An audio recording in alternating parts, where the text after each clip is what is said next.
Double, épisode 12.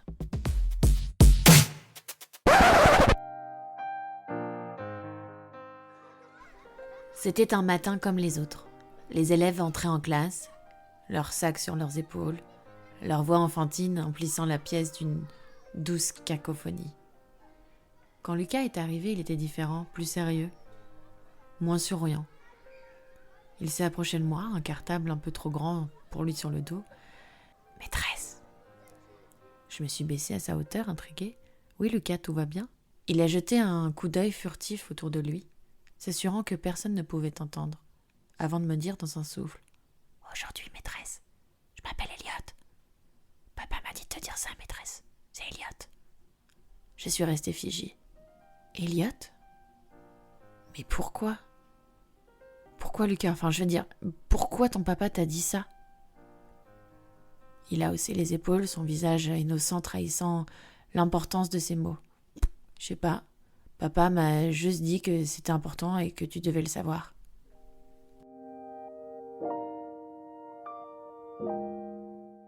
Un frisson glacé a parcouru tout mon corps. Le père de Lucas était en train de préparer quelque chose. C'était pas juste un surnom ou un jeu d'enfant. C'était plus que ça. Alors je me suis forcée à sourire pour ne pas l'effrayer. « D'accord, Elliot. Merci de m'avoir prévenu. » Il a hoché la tête, satisfait, et a couru vers sa table, reprenant son rôle d'enfant insouciant. Mais moi, je n'étais plus insouciante. Pendant toute la journée, je n'ai pas réussi à me concentrer. Je l'observais, lui, ce petit garçon, si innocent dans ce chaos qui s'abattait autour de lui. Elliot. Ce mot résonnait dans ma tête comme un signal d'alarme. Je savais. Je savais que le père de Lucas était en train de franchir une ligne. Il préparait des faux papiers. Il changeait leur identité. Il effaçait leur vie.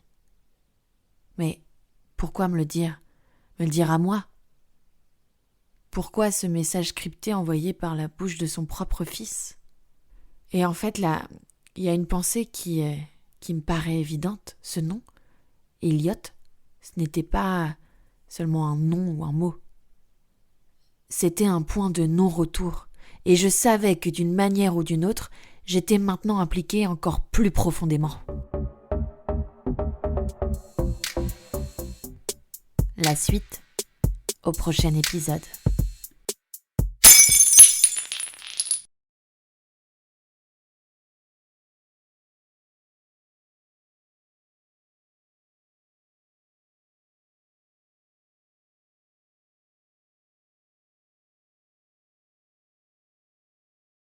Alors oui, je sais, vous devez vous dire « Ah, Marine, elle abuse, ces épisodes, ils sont de plus en plus petits, épisode 12, il fait à peine tant de minutes, etc. » Mais je pense que c'était volontaire, en tout cas de ma part, de faire un petit épisode là-dessus. Puisque là, ça a été un tournant assez difficile à ce moment-là, au niveau mental, en tout cas psychologique, parce que j'étais constamment dans le mensonge. Et surtout, il y a des choses un peu délicates dont je ne dois pas spécialement parler en tout cas. Mais les lignes principales à comprendre de cet épisode, c'est que le père m'utilisait pour changer d'identité et pour partir sans être remarqué et sans éveiller les soupçons.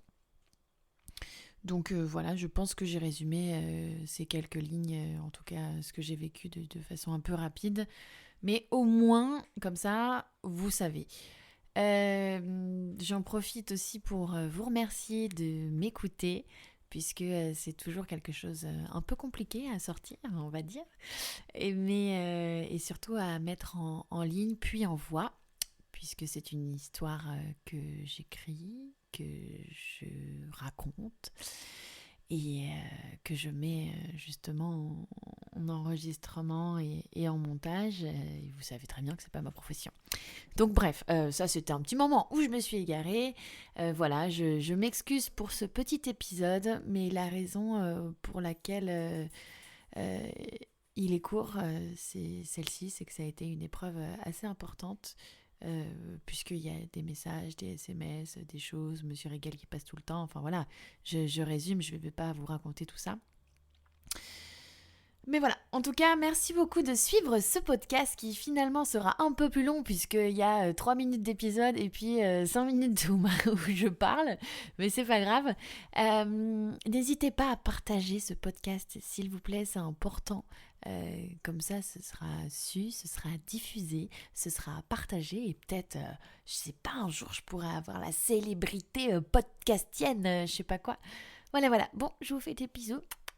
Et passez une bonne journée. Marcel aussi, apparemment. Marcel, tu veux faire des bisous ?